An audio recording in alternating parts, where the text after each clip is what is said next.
ეხლა მინდა რომ ქალბატონ თიას უპასუხო, როდესაც ის ამ პარლამენტზე საუბრობდა. ამ ქვეყანაში ხوار ბნელა. გვარამიას პარტიას მილიონები ასეთ ქვეყანაში, რომელსაც რა ვიცი, ერთპიროვნული მმართველობა, ფინანსების კონტროლი, ყველაფერი ბრალადედება. მიხეილ სააკაშვილი, ლელო, გახარია თვითონ გვარამია რო აღიარებს თავის 40 მილიონის აღებას. საიდან მოვიდა და ეს კრიზისი იქნება ქართული ოცნების დამსახურება. იმის რომ ითქვა, გახარია ნაციონალური მოძრაობის ეს არისო, ფრთა არისო.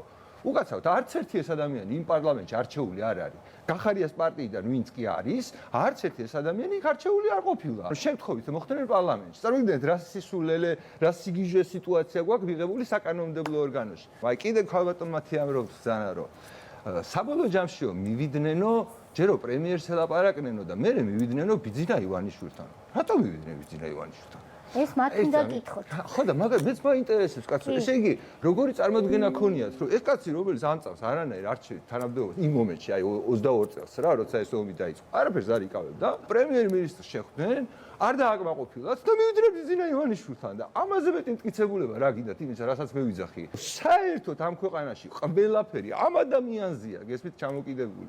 არ შემიძლია რომ გოტას შეთხოვას, აი უბრალოდ ადამიანურად. აი ჯერ ერთი სიძულვილი სცენაო და ქალბატონი თია, აი ახალგაზრდა მასწავლებელს როდესაც 9 მილიონი როგორ უნდა დაეჯარიმებინათ. აი უბრალოდ გესმით 9 მილიონით მასწავლებელი დააჯარიმეს და თქვენი ძახით ნერვიულობს და სანერვიულო ქონია, მაგრამ ეს როგორ მოხდა?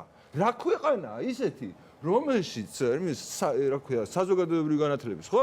მასწავლებელი შეიძლება ქუჩაში 9 მილიონით დააჯარიმეს. მე მგონია რომ ჩემი ჰიპოთეზა იმის შესახებ რომ ევროკავშირთან რატო არის პრობლემა ჩვენი ურთიერთობა და მიუხედავად იმისა რაებში ცდებოდნენ რატო აქვს იმათ ორმაგი სტანდარტი სიტყვაზე მოლდოვასთან ან უკრაინასთან მიმართებაში ეგ ორმაგი სტანდარტიც კიდე სათქმელია მაგეებით დასტურდება თუ იმით რომ არ არსებობს ის ერთი პლახატი უკიყავდათ მოლდოველებს და ისიც გააქციეს. რავი არ ამგონია რომ იმისი ბედი მით უმეტეს როცა ბიძინა ივანიშვილის ბედი ასე გაღელვებთ თქვენთვის სახარბიელო იყოს.